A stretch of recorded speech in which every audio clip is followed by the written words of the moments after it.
नमस्कार दोस्तों, स्वागत है आप सभी का हमारे यूट्यूब चैनल सत्येंद्र गुरुजी में। दोस्तों, आज के इस वीडियो में हम आपको बताएंगे रीजनिंग के कुछ मोस्ट इंपॉर्टेंट क्वेश्चन जो आने वाली सभी परीक्षा के लिए काफ़ी इंपॉर्टेंट है। इसीलिए आप लोग वीडियो के अंत तक जरूर बने रहिएगा। तो आइए दोस्तों, देखते हैं पहला प्रश्न आपके सामने दिया गया है। एक खास कुट भाषा में जैसे GATE को AGET लिखा जाता है, तो उस कुट भाषा में बुक को कैसे लिखा जाएगा। आपके सामने CHSL 2023 में इन सवाल को पूछा गया था भाई। मेरे दोस्त, मेरे भाई, कोडिंग डिकोडिंग का सवाल है और कोडिंग डिकोडिंग का सवाल काफ़ी इंपॉर्टेंट और बढ़िया होता है। ऐसा दुनिया का कोई एग्जाम नहीं है जिसमें कोडिंग डिकोडिंग का प्रश्न नहीं आता है।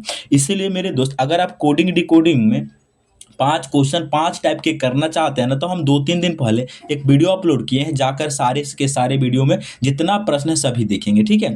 तो चलेंगे, यहाँ पर देखेंगे जैसे GA, ध्यान देंगे यहाँ पर क्या लिखा है GA, उसके बाद में है TE, गेट को उसने लिखा है A लिखा है, उसके बाद में GET लिखा है, ठीक है। AGET लिखा गया है। हमें बताना है बुक का कोड क्या होगा, समझे। तो मेरे दोस्त, मेरे भाई, आपको हम बता देते हैं यहाँ पर क्या पैटर्न चला है, ध्यान देंगे। सबसे पहले कुछ भी नया नहीं है, यानी GATE 4 लेटर है और यहाँ पर भी AGET 4 लेटर है और चारों लेटर इन दोनों से मिलता जुलता है। इसका मतलब इसी में करके हेरा फेरी करके कुछ ना कुछ बनाया होगा। मेरे दोस्त, यहाँ पर आप सभी लोग देखेंगे A को यहाँ पर लिख दिया है और G को यहाँ पर लिख दिया है। यहाँ पर देखेंगे E को यहाँ पर लिख दिया है, T को यहाँ पर लिख दिया है। यानी कि किया क्या है, क्रॉस पैटर्न का इसमें लॉजिक लगा है। क्या है, क्रॉस पैटर्न। दो दो नंबर, दो दो लेटर को लेकर क्रॉस पैटर्न कर दिया है, समझे। वही लॉजिक यहाँ पर कर देंगे। O आ जाएगा भाई यहाँ पर और B आ जाएगा यहाँ पर, समझे। इन दोनों लेटर में K आ जाएगा यहाँ पर और O आ जाएगा यहाँ पर। तो हमारा आंसर क्या होगा भाई, OBKO। ध्यान देंगे, OBKO, ऑप्शन नंबर C इसका राइट आंसर होगा। हम उम्मीद करते हैं कि आप इन प्रश्न को बहुत ही बढ़िया तरीका से समझ गए होंगे। किसी भाई को कोई दिक्कत परेशानी नहीं है ना। चलेंगे अब हम लोग नेक्स्ट क्वेश्चन की तरफ। नेक्स्ट क्वेश्चन NTPC CBT 2 परीक्षा 2022 में पूछा गया है। मेरे दोस्त, यहाँ पर प्रश्न क्या कह रहा है, ध्यान देंगे। एक कैलेंडर का सवाल है दोस्त। कैलेंडर का भी रीजनिंग जो वीडियो है ना, हमारे यूट्यूब चैनल पे जितना पढ़ा रहे हैं सभी का सभी वीडियो डाला हुआ है। आप लोग जाकर वहाँ से सभी देखेंगे। प्रश्न बोल रहा है, यदि किसी विशेष वर्ष में 12 अगस्त को सोमवार था। प्रश्न क्या बोल रहा है, 12 अगस्त को सोमवार था, तो उसी वर्ष में 26 सितंबर को कौन सा दिन होगा। मेरे दोस्त, ऐसे प्रश्न में हम करते क्या हैं, अगस्त से लेकर सितंबर तक टोटल विषम दिन टोटल दिन निकालेंगे और उसमें टोटल हम लोग विषम दिन निकाल लेते हैं कितना होता है। और कैलेंडर में हम लोग आगे जा रहे हैं तो ये जो दिन दिया गया है इसमें प्लस कर देते हैं। अगर हम लोग कैलेंडर में पीछे जा रहे होते तो यह जो दिन दिया गया उसमें से माइनस कर देते। तो आइए देखते हैं कैसे किया जाता है। मेरे दोस्त, सबसे पहले अगस्त की बात कर रहा है, तो अगस्त और सितंबर इन दोनों महीना का विषम दिन, दोनों महीना का टोटल दिन जोड़ लेंगे। अगस्त महीना पूरी दुनिया जानती है 31 दिन का होता है, जिसमें यहाँ पर 12 अगस्त का दिन दिया है सोमवार। क्या दिया है, 12 अगस्त का दिन दे दिया है सोमवार। तो मेरे दोस्त, अगस्त में क्या करेंगे, यहाँ पर जिस महीना से शुरू है अगस्त से, अगस्त में हम लोग लिखेंगे बची हुई तारीख, यानी दी गई तारीख नहीं, बची हुई तारीख। 31 में से 12 को घटा कर लिखते हैं। 31 में से 12 को घटाएंगे तो 19 बचेगा, तो अगस्त में हम 19 लेंगे क्योंकि 19 दिन और ही बचा है। और सितंबर में जो तारीख दिया गया उसी को लिख लेते हैं 26। इतना बात आप समझ गए। अब इन दोनों को जोड़ेंगे तो कितना हो जाएगा, 26 और 19 हो जाएगा कितना भाई, 45 हो जाएगा। ये 45 में विषम दिन निकालेंगे। विषम दिन कैसे निकालते हैं, 7 से भागा देकर, क्योंकि सप्ताह में 7 दिन होते हैं। तो जब हम 45 को 7 से भागा देंगे तो रिमाइंडर कितना बचेगा, 7 छक 42, 3 बचेगा शेष। और मेरे दोस्त, पूरी दुनिया जानती है कि 7 के शेषफल को ही हम विषम दिन कहते हैं। 7 के शेषफल को ही हम विषम दिन कहते हैं। अब देखो, यहाँ से करना क्या होता है दोस्त, जो यहाँ पर विषम दिन निकल के आया ना, इसको आप क्या करेंगे, सोमवार में प्लस कर देंगे। क्यों, क्योंकि अगस्त में दिन दिया है, हमें सितंबर में बताना है। तो सोमवार में 3 दिन जोड़ेंगे, तो पहला दिन जोड़ेंगे मंगलवार, दूसरा दिन जोड़ेंगे बुधवार, तीसरा दिन जोड़ेंगे गुरुवार। आपका राइट आंसर ऑप्शन सी होगा। ठीक है दोस्त, हम उम्मीद करते हैं कि आप इस वैरायटी के प्रश्न को बहुत ही अच्छे तरीका से अब समझ के होंगे और आसानी से कर भी लेंगे कि कैसे किया जाता है। बस आपको कहीं बात को ध्यान देना होता है कि जिस नंबर से आप शुरू करते हैं ना, उस महीना में वहाँ पर हमेशा लिखना होता है बची हुई तारीख, ठीक है, यानी दी गई तारीख नहीं, बची हुई तारीख। जैसे 12 अगस्त है, जितना कैलेंडर अगस्त में 12 तारीख को दिन दिया है, जितना बचा होता है ना उसी को यहाँ पर लिखा जाता है, ठीक है। चलिए नेक्स्ट क्वेश्चन की तरफ। नेक्स्ट क्वेश्चन है, ध्यान देंगे, ये भी CHSL का ही सवाल है। जिस प्रकार 18 का रिलेशन 55 से है, उसी प्रकार 28 का रिलेशन 85 से है, उसी प्रकार 36 का रिलेशन क्वेश्चन मार्क से क्या होगा हमें बताना है, ठीक है। तो मेरे दोस्त मेरे भाई आपको हम बता देते हैं यहाँ पर कि 18 से 55 कैसे बना है। सबसे पहले यहाँ पर आप लॉजिक चेक करेंगे कि 18 से 55 कैसे बना है। बड़ा ही आसान है भाई, देखो 18 से 55 बना है। अगर 18 को हम 3 से गुना कर दें तो 18 3 54 हो जाएगा। अगर इसमें +1 कर देंगे तो 55 बन जाएगा। जी हाँ, आपको यहाँ से एक लॉजिक मिला कि गुना 3 करके +1 किया गया। जब ऐसा बात है तो यही लॉजिक यहाँ पर भी काम करना चाहिए, बिल्कुल करेगा। देखो 28 से आपको बनाना है 85, यहाँ पर भी 3 से गुना करेंगे। 28 को जब आप 3 से गुना करेंगे तो 84 होता है, और इसमें प्लस का 1 कर देंगे तो 85 बन जाता है, समझे। इसका मतलब यहाँ पर लॉजिक क्या है भाई कि गुना 3 करके +1 कर देना है, ठीक है। उसी प्रकार मेरे दोस्त हम यहाँ पर कर देंगे कैसे, 36 से क्वेश्चन मार्क बनाना है ना, इसको आप क्या करेंगे 3 से गुना कर देंगे, आप +1 कर देंगे। 36 गुना 3 करेंगे कितना होता है भाई, करके देखते हैं। 36 गुना 3 कितना होता है, 6 3 18 के 8 हासिल 1, 3 3 की 9 और 1 10 होता है, और +1 करेंगे कितना हो जाएगा, 109 हो जाएगा। और 109 कहाँ पर दिया है, ऑप्शन हमारा सी में दिया है। इसका राइट आंसर ऑप्शन सी होगा। हम उम्मीद करते हैं कि आप इस वैरायटी के प्रश्न को भी अब जिंदगी में कभी आपसे छूट नहीं पाएगा, ठीक है। चलेंगे नेक्स्ट क्वेश्चन की तरफ। नेक्स्ट क्वेश्चन नंबर 4 नंबर प्रश्न दोस्त CHSL 2023 में पूछा गया। आपको बताया गया है कि दी गई आकृति में कितने चतुर्भुज है। कितने क्या है भाई, चतुर्भुज है, ठीक है। कैसे करेंगे भाई, हम आपको एक बात बताते हैं, बड़े ध्यान से आप समझिएगा। सबसे पहले यहाँ पर एक लॉजिक पहले समझाएंगे, उसके बाद जाकर इस क्वेश्चन पे हम चलेंगे, ठीक है। अगर कहीं भी देखो, इतना तो आप बात सभी कोई जानते हैं कि आयत और वर्ग ये दोनों क्या है, चतुर्भुज है। क्योंकि जितना भी वर्ग होते हैं सभी के सभी आयत कहलाते हैं, और सभी आयत क्या होते हैं, वर्ग चतुर्भुज होते हैं। यानी वर्ग और आयत दोनों को मिला देंगे तो भी चतुर्भुज होगा। तो इसमें आपको बताना है कि कितना चतुर्भुज है, इसका मतलब इसमें कितना आयत है कितना वर्ग है, यानी सभी मिला के आपको बताना है कि कितना चतुर्भुज है। कैसे करेंगे, देखो सबसे पहले आपको हम एक कंसेप्ट बताते हैं। अगर कहीं भी लिखा हुआ है ऐसा बॉक्स के अंदर आपकी आकृति जब मिलता है, ऐसा प्रकार अगर मान लीजिए बनाया गया है, ठीक है, और लाइन एक ऐसा खींची गई है, अगर आपसे पूछ लिया जाए कि आप बताइए सर इसमें टोटल कितना चतुर्भुज है, तो आप कैसे करेंगे। सबसे पहले इसमें आप टोटल आयत काउंट कर लेंगे। टोटल आयत का मतलब हो जाता है उसमें आयत भी आता है और वर्ग भी आ जाता है। इसका मतलब आप इसको ऐसे भी कह सकते हैं कि इसमें कितना चतुर्भुज है। तो कैसे काउंट करते हैं भाई, इसके लिए तरीका होता है, आप क्या करेंगे, कॉलम का नंबरिंग करेंगे 1 2 3, और रो का नंबरिंग कर देंगे 1 2 3। रो में भी 3 है और कॉलम में भी 3 है। इसमें टोटल चतुर्भुज निकालने के लिए आपको जानते हैं क्या करना होता है, इन तीनों को आपस में जोड़कर और इन तीनों को आपस में जोड़कर मल्टीप्लाई कर देना होता है, ठीक है। तो 1 में 2 को जोड़ेंगे 3 होगा, और 3 में 3 को जोड़ेंगे 6 होगा। यानी इसको जब हमने रो जोड़ा तो 6 आया, मल्टीप्लाई कॉलम में जोड़ेंगे 1 और 2 3, 3 और 3 कितना 6, यहाँ भी 6 आ गया। तो इसका मतलब इसमें टोटल 36 चतुर्भुज है भाई। इस आकृति में 36 चतुर्भुज है। यहाँ से आपको लॉजिक समझ में आया कि क्या करना है, रो का नंबर का सम और कॉलम का नंबर का सम का मल्टीप्लाई कर देना होता है, ठीक है। अब देखेंगे अगर यहीं पे एक कंसेप्ट हम आपको दूं, जैसे यहाँ पर मान लीजिए ये हमारा आकृति है, ठीक है भाई, और इसमें यहाँ पर एक लाइन हमने खींच दिया। अब इसको नंबरिंग करेंगे तो क्या होगा, 1 और 2 होगा। यहाँ पर तो कॉलम है नहीं, कॉलम तो एक ही है, तो इसमें कितना वर्ग चतुर्भुज होगा भाई, बिल्कुल सेम प्रोसेस करना है। आपको क्या करना है, जो रो दिया ना इसको आपस में जोड़ लेना है। 1 और 2 कितना हो जाएगा, 3 हो जाएगा। मल्टीप्लाई कॉलम में कितना है, कॉलम में एक ही है, एक ही कॉलम है, तो इसीलिए 1 से जब हम मल्टीप्लाई कर देंगे तो 3 हो जाएगा। तो इस आकृति में टोटल 3 चतुर्भुज है। ये बात समझ में आ गया, जो 2 बेसिक बातें हम बताए हैं आपको समझ में आ गया। या फिर आप इसमें अगर ट्रिक नहीं भी लगाना चाहें तो बिल्कुल अपने मन की आंखों से इसको देख सकते हैं। कैसे कि अगर कहीं पर लिखा हुआ ऐसा मिल जाए, ठीक है। तो आपको इसमें बताना है कि कितना वर्ग है। तो ये तो पहला चतुर्भुज हो गया, ये दूसरा चतुर्भुज हो गया, और तीसरा इन दोनों को सटा देंगे तो एक तीसरा बन जाता है। तो इसमें टोटल 3 हो गया। आपको मालूम चल गया है? चलो, अगर इतना बात आपको मालूम चल चुका है तो अब हम आते हैं इस क्वेश्चन पे, और आपको बहुत मजा आएगा इस क्वेश्चन को करने में। चलेंगे, ध्यान से देखेंगे। सबसे पहले आप इसको बेसिक 3 पार्टों में डिवाइड करते हैं। सबसे पहले ऊपर वाले पार्ट में आप काउंट करेंगे, एक हो जाएगा, ये दो हो जाएगा, और एक इसको मिला देंगे तो एक 3 हो जाएगा। ऊपर वाले से कितना चतुर्भुज मिला है हमें? 3 मिला है।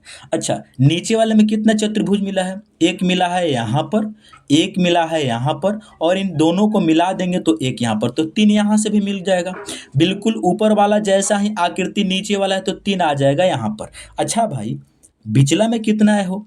आपको यही ना बताना है कि बिचला में कितना है। तो सबसे पहले देखेंगे इसमें कितना है। हम आपको क्या बताए हैं कि यहाँ पर अगर लाइन खींची गई हो, अगर इसमें आपको चतुर्भुज काउंट करना है तो आप इसको नंबरिंग कर देंगे 1 2 3, और क्या करेंगे, इन सभी को आपस में जोड़कर और इनके रो का नंबरिंग के जोड़कर कॉलम से मल्टीप्लाई कर देते हैं। यही करते हैं भाई।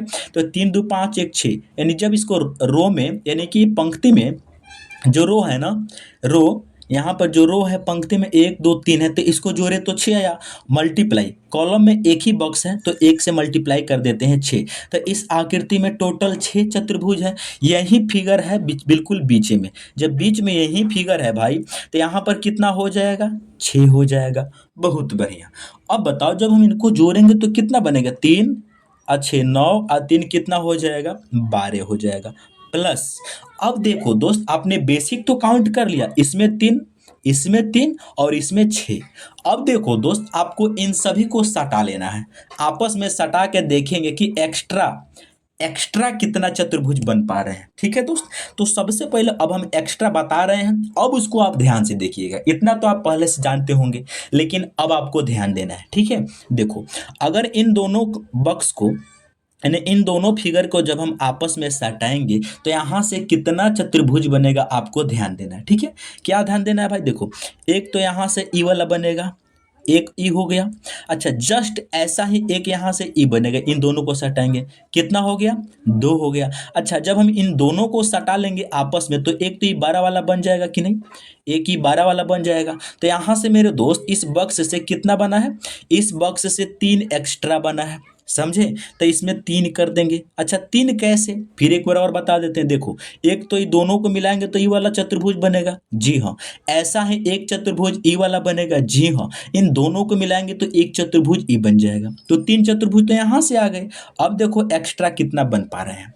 अब देखो दोस्त, अब हम जब इनको सटाएंगे आपस में, इन दोनों को जब इन दोनों को सटाएंगे तो एक तो ई बन जाएगा, बन जाएगा कि नहीं? एक ई बन जाएगा। आप कहेंगे जी सर। अच्छा, एगो पूरा ई 12 वाला बन जाएगा, एगो पूरा 12 वाला चतुर्भुज बन जाएगा कि नहीं? तो यानी 2 आ जाएंगे ऊपर से, तो 12 और 3 15 और 2 17, 17 चतुर्भुज है इस आकृति में। ऑप्शन नंबर बी इसका राइट आंसर होगा। हम उम्मीद करते हैं कि आप इस वैरायटी के सवाल को अब कभी भी छोड़ने वाले नहीं हैं। बिल्कुल बेसिक से समझाए हैं हम। अगर आपको समझ में आया है तो मेरे दोस्त प्लीज ईमानदारी से वीडियो को अपने दोस्तों के पास शेयर कीजिए, लाइक कीजिए, और हम जो बता रहे हैं, पढ़ा रहे हैं, अगर आपको समझ में आता है तो जरूर कमेंट करके बताइए कि सर अच्छा पढ़ा रहे हैं, बुरा पढ़ा रहे हैं। ठीक है, ताकि हमें और अच्छा लगे पढ़ाने में। ठीक है दोस्त, चलेंगे अब हम लोग नेक्स्ट क्वेश्चन की तरफ। नेक्स्ट क्वेश्चन है, ध्यान देंगे। बोल रहा है, निम्नलिखित श्रृंखला में अगली संख्या ज्ञात कीजिए। यहाँ पर जो श्रृंखला दी गई है क्वेश्चन मार्क, आपको इसी के स्थान पर क्या आएगा बताना है। कैसे करेंगे भाई? सबसे पहले देखेंगे कि 46 से 93 कैसे बना है, 93 से 187 कैसे बना है, 187 से 375 कैसे बना है। हमें यहाँ से जो लॉजिक मालूम चलेगा उसी से हम इनका वैल्यू आराम से निकाल लेंगे। तो सबसे पहले देखेंगे दोस्त कि 46 से 93 बना है, क्या लॉजिक है। अगर इसको हम मल्टीप्लाई कर दे 2 से, 46 गुना 2 92 होता है, और प्लस 1 कर दे तो 93 बन जाएगा। अच्छा, यहाँ पर क्या करेंगे, 93 से हमें बनाना है 187। यहाँ पर क्या लॉजिक है भाई, यहाँ पर अगर हम मल्टीप्लाई कर दे 2 से, आप +1 कर दे, तो 93 गुना 2 हम करते हैं तो 186 होता है, और 1 जोड़ेंगे तो 87 बन जाएगा। सेम लॉजिक यहाँ पर भी लगेगा, देखो ध्यान से। जब हम 187 को मल्टीप्लाई करेंगे 2 से, आप +1 कर देंगे तो 375 बन जाएगा। ठीक है, आप करके देख लेना। वही लॉजिक यहाँ पर हम लगा देंगे। क्या लॉजिक है भाई, कि इनको मल्टीप्लाई कर देना है 2 से, आप प्लस कर देना है 1, तो 375 दिया गया है, इसको मल्टीप्लाई करना है 2 से। ठीक है, कितना हो जाएगा, 5 दूनी 10 के 0, हासिल कितना 1, 7 दूनी 14, 1 15 के 5, हासिल कितना 1, 3 दूनी 6 और 1 7, 750 हो जाएगा। जब हमने इनको मल्टीप्लाई किया तो 750 हो गया, और +1 कर देंगे, कितना हो जाएगा 751। तो ये क्वेश्चन मार्क के स्थान पे 751 हो जाएगा। ऑप्शन नंबर ए हमारा राइट आंसर होगा। हम उम्मीद करते हैं कि आप इस वैरायटी के भी प्रश्न को अब बहुत ही अच्छे तरीका से समझ गए होंगे। किसी भाई को कोई दिक्कत परेशानी नहीं है ना। चलेंगे अब हम लोग नेक्स्ट क्वेश्चन की तरफ ध्यान देंगे। अब हम लोग चलेंगे 6 नंबर प्रश्न की तरफ। 6 नंबर प्रश्न आप ध्यान से देखेंगे भाई, ठीक है। 6 नंबर प्रश्न हमारा ब्लड रिलेशन का प्रश्न है। इस प्रश्न को करने से पहले हम आपको एक तरीका बताए हैं। आप हमारे चैनल पे जाएंगे, वहाँ पे प्लेलिस्ट मिलेगा आपको ब्लड रिलेशन का, या फिर सर्च करेंगे सतेंद्र गुरुजी ब्लड रिलेशन, तो आपके सामने जो वीडियो आएगा वहाँ से पहले आप बेसिक कंसेप्ट को सीखिए कि हम जो तरीका बताते हैं ना बिल्कुल मार्केट से अलग है। ठीक है, जैसे इस क्वेश्चन को हम सॉल्व करेंगे आपको बिल्कुल अंदाजा आ जाएगा कि हमारा तरीका क्या है। ठीक है, ABCHSL 2023 का ही प्रश्न है। यहाँ पर देखो, ये हमारा जो प्रश्न है ये पजल फॉर्म का है। इसको सॉल्व करने के लिए अगर कहीं भी हमें पुरुष कैंडिडेट मिल जाए, तो उसको हम बंद कर देते हैं त्रिभुज में। अगर हमें महिला कैंडिडेट मिल जाए कहीं भी, महिला कैंडिडेट को हम क्या करते हैं, बंद कर देते हैं सर्किल में। ये 2 बातें पहले ध्यान में रखना है। पुरुष के लिए त्रिभुज यूज करना है, महिला के लिए सर्किल यूज करना है। अच्छा, जो हमारे पिताजी होते हैं वो हमसे ऊपर बनाएंगे उनको फैमिली ट्री में। अच्छा, जो हमारे बाबा होते हैं हमारे पिता के ऊपर बनाएंगे। जो हमारे भाई बहन होते हैं वो पास में आएंगे, हमारे साथ में आएंगे। हमारा जो बेटा होता है वो हमसे नीचे आता है। ठीक है, अगर ये 2 बातें आप ध्यान में रखते हैं तो इस क्वेश्चन को बिल्कुल चुटकी बजाते ही सॉल्व करेंगे। अगर इस क्वेश्चन को करने में आपको डाउट है ना, तो हमारे चैनल पे जाके जो हम अभी बताए हैं ब्लड रिलेशन जो चैप्टर हमने डाले हैं, जाकर आप वहां से पहले सीखिए। तो सबसे पहले ध्यान देंगे, प्रश्न क्या कह रहा है, कह रहा है ए सी का भाई है। ए क्या है, भाई है। किन का भाई है, सी का। तो ए और सी को साथ में बना लेंगे। ए भाई है सी का, भाई है, इसका मतलब ए क्या है, पुरुष है। पुरुष है तो इसको बंद कर देंगे हम त्रिभुज में। बात तो समझ में आ गया आपको कि इसको किस में बंद करना है भाई, त्रिभुज में बंद कर देना। आप कहेंगे क्यों भाई, क्योंकि इसका हमें जेंडर मालूम चल चुका है कि ए क्या है, पुरुष है। ठीक है, हमने अभी तो बताया है कि पुरुष के लिए आपको त्रिभुज यूज करना है, महिला के लिए सर्किल यूज करना है। ठीक है, आगे देखेंगे प्रश्न, यहाँ से समझिएगा, यहीं पे बच्चे कंफ्यूज होते हैं। प्रश्न बोल रहा है बी डी की इकलौती बहन है। बी जो है वो डी की इकलौती बहन है। इसका मतलब जो बी है वो डी का इकलौती बहन है। बहन है इसका मतलब इसको हम बंद करेंगे सर्किल में क्योंकि महिला है, और बी और डी को बिल्कुल एक साथ हम बनाएंगे, समझे। तो बी और डी बहन है, एक साथ बना लेंगे। बी का हमें जेंडर मालूम है, क्या है, बी डी की इकलौती बहन है। बी डी की इकलौती बहन है तो ऐसा बनेगा। जो यहाँ देंगे, जो का प्रयोग किसके लिए हुआ है भाई, बी के लिए या फिर डी के लिए। प्रश्न पढ़िए, पहले बोल रहा है बी डी की इकलौती बहन है जो सी का मामा है। जो सी का मामा है, सी का मामा कौन है भाई। जो का प्रयोग, जो यहाँ पर जो शब्द है ना, इसका प्रयोग हमेशा सेकंड नाम के लिए होता है, यानी डी के लिए किया गया है। ठीक है, क्योंकि सेकंड नाम डी है। तो यहाँ पर प्रश्न बोल रहा है कि जो डी है वो सी का मामा है। तो सी यहाँ पर है, सी कहाँ पर है, यहाँ पर है। तो सी का मामा बनाना है, कैसे बनाएंगे, सबसे पहले हम सी का बना देंगे माँ। सी का माँ बनाएंगे खाली ट्रिएंगल, और इसका माँ हो गई, और माँ का भाई बना देंगे, वही हो जाएंगे मामा। तो ये जो डी है वो सी का मामा हो जाएंगे। और यहाँ पर एक पॉइंट हमने छोड़ा था कि जो बी है वो डी की इकलौती बहन है। तो जब डी यहाँ पर आ चुका है तो इसकी इकलौती बहन है कौन, बी, तो यहाँ पर आ जाएगा बी। इकलौती का मतलब होता है कि एक के अलावा दूसरा कोई बहन ही नहीं है। ठीक है, आगे प्रश्न बोला है यदि ई सी का पिता है, यहाँ देखो ई जो है वो सी का पिता है। सबसे पहले सी का हो गई है बी कौन, माँ, तो यहाँ पर पिता बना देंगे, कौन हो जाएंगे ई। ई क्या है, पिता है, किनका है, सी का। ई क्या है, पिता है, तो पिताजी को बंद करेंगे हम त्रिभुज में क्योंकि पुरुष है। अच्छा, जो बी है वो सी का माँ है, जो ई है वो सी के पिता है। इसका मतलब मेरे दोस्त यहाँ पर ई और बी आपस में क्या है, पति पत्नी है। तो मेरे दोस्त हमारे पास जो तरीका हम बताया ना, अगर पति पत्नी है तो उन दोनों के बीच में एक छोटा प्लस सिंबल हम लोग लगा देते हैं। इन दोनों के बीच में एक छोटा प्लस सिंबल लगा देंगे तो मेरे दोस्त हमारा केवल इतना सा खंड में ही, इतना बॉक्स के भीतर हमने इस यहाँ पर जो भी क्वेश्चन है उसको हमने बना दिया। ठीक है, अगर आपको समझ में आया है तो बहुत अच्छी बात है। थोड़ा भी डाउट है तो आप पहले जाकर वीडियो बताए हैं उसको पढ़िए। ठीक है, तो यहाँ पर हमारा कुल मिला के इतना हमने इसका सॉल्यूशन निकाल लिया।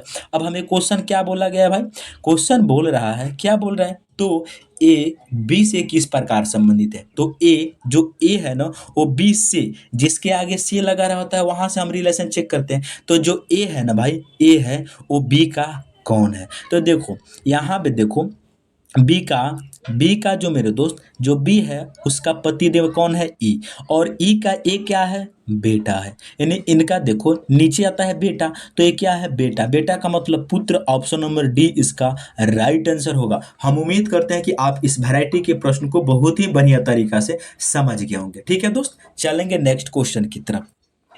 नेक्स्ट क्वेश्चन नंबर हमारा सीटिंग अरेंजमेंट का प्रश्न है दोस्त। मेरे दोस्त आप इस क्वेश्चन को बिल्कुल भी घबराइएगा मत देखकर, 12 क्वेश्चन लैंग्वेज है लेकिन बिल्कुल सॉल्यूशन इसका छोटा है। और मेरे दोस्त ये बिल्कुल छोटे एग्जाम में पूछा गया है, एमटीएस का सवाल है। ठीक है, एसएससी एमटीएस में इन सवाल को पूछा गया था। सबसे पहले इसको हम सॉल्व करने का तरीका आपको बताते हैं क्या होता है। देखो क्वेश्चन बोला है 7 लड़कियां P Q R S T U भी एक गोल मेज के परितः मेज की केंद्र की ओर अभिमुख होकर बैठी है। यानी कहने का मतलब 7 गो लड़की है, ठीक है, जो एक केंद्र की ओर मुख करके वृत्त के परितः बैठी है। तो सबसे पहले हम यहाँ पर एक सर्किल बना लेते हैं। ठीक है, यहाँ पर एक सर्किल हो गया, समझे, यहाँ पर क्या हो गया, एक सर्किल हो गया। 7 लोग हैं तो सातों लोग को पहले बैठा देंगे। सभी का मुंह केंद्र की तरफ है, यानी सभी का मुंह क्या है, भीतर की तरफ है, तो भीतर हम बना लेंगे। अच्छा भाई, जब हमने सभी को भीतर बना लिए, अब देखो दोस्त जब सभी का भीतर हमने बना लिया, अब हमारा जो तरीका होता है उसको समझिएगा।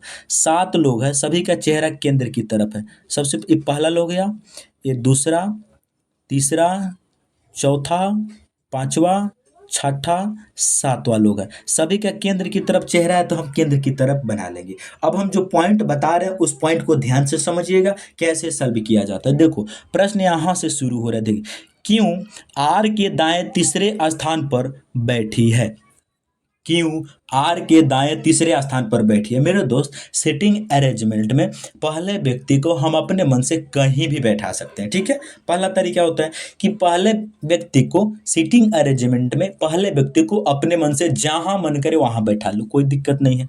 तो प्रश्न बोल रहा है क्यों आर के दाएं तीसरे स्थान पर बैठी है। जो क्यों है आर के दाएं तीसरे स्थान पर बैठी है, तो सबसे पहले हम आर को बैठा लेते हैं यहाँ पर, और जो इसका दायां होगा वो इधर होगा, इसका बायां जो होगा वो इधर होगा। क्योंकि जो भी व्यक्ति बैठता है उसका बायां दायां नहीं होता है, जो हमारा दायां वो उसका भी दायां, जो हमारा बायां वो उसका भी बायां। ठीक है, तो यहाँ पर क्या है, क्यों आर के दाएं तीसरे स्थान पर बैठी है, तो आर के दाएं तीसरे स्थान पर क्यों को बैठा लेंगे। अब आर यहाँ पे हो गया तो इसका दायां इस साइड में होगा, तो जब इस साइड में चलेंगे तो तीसरे स्थान पे हम क्यों को बैठा लेंगे, 1 2 3, तीसरे स्थान पर क्यों आ जाएगा यहाँ पर। बहुत बढ़िया है सर, आगे देखेंगे। आगे बोल रहा है भी पी के दाएं तीसरे स्थान पर बैठी है, भी पी के दाएं तीसरे स्थान पर बैठी है। मेरे दोस्त क्यों और आर से रिलेटेड पॉइंट नहीं है, क्योंकि भी और पी अलग है। अगर इससे रिलेटेड होता तो इसको भी साथे में हम बना लेते, लेकिन अगला पॉइंट जो है, इस पॉइंट को अभी तुम फिलहाल छोड़ दो। अगला पॉइंट है टी क्यू के दाएं बगल में बैठी है, टी क्यू के दाएं बगल में बैठी है। क्यू यहाँ है तो इसका दायां इस साइड में हो जाएगा, तो टी जो है क्यू के दाएं बगल बैठी, इसका मतलब टी यहाँ पर बैठेगा। आगे देखेंगे, आगे प्रश्न बोल रहा है एस आर के बाएं बगल में बैठी है, एस आर के बाएं बगल में बैठी है, आर यहाँ पर है, तो आर का बाएं बगल में कौन है, आर के बाएं बगल में यहाँ पर आ जाएगा एस। समझे, समझे कि नहीं। प्रश्न फिर से पढ़िए, टी क्यू के दाएं बगल में बैठी है, टी क्यू के दाएं बगल में बैठी है तो दाएं बगल में हमने बैठा लिया। आगे पॉइंट है एस आर के बाएं बगल में बैठी है तो इसको भी हमने बैठा लिया।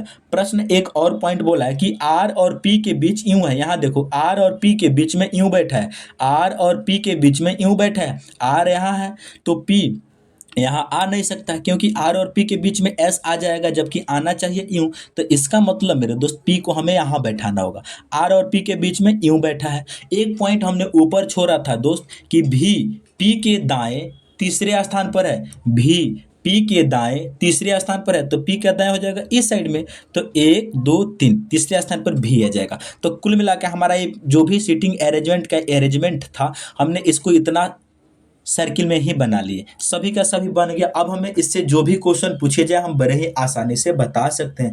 क्वेश्चन पूछा जा रहा है कि एस, यहाँ देखो एस और टी के बीच में कौन है, एस और टी के बीच में कौन है भाई, तो एस यहाँ पर है, टी यहाँ पर है, इनके बीच में कौन है, भी है, तो हमारा राइट आंसर भी हो जाएगा, ऑप्शन नंबर बी। तो मेरे दोस्त जो हम तरीका बताए हैं, अगर आपको अच्छा लगा है तो वीडियो को लाइक करेंगे और चैनल को अपने दोस्तों के पास भी शेयर करेंगे। चलेंगे नेक्स्ट क्वेश्चन की तरफ। एक और क्वेश्चन है, उसको भी ध्यान से देखा जाए।